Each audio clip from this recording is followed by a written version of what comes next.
Para sa kasaganahan sa pera, gawin ang simple at powerful na money spell na ito. Ngayong full moon, kailangan mo lang ng mga sumusunod.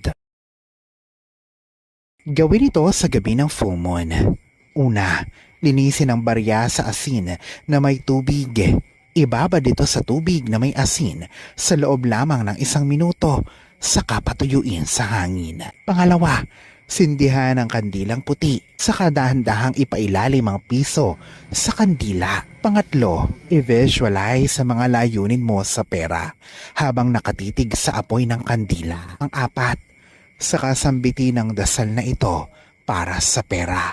I-focus ang iyong enerhiya sa ritual, sa kapangyarihan ng buwan at kapositibuhan. Dalahin mo ito sa akin nang walang masasaktan.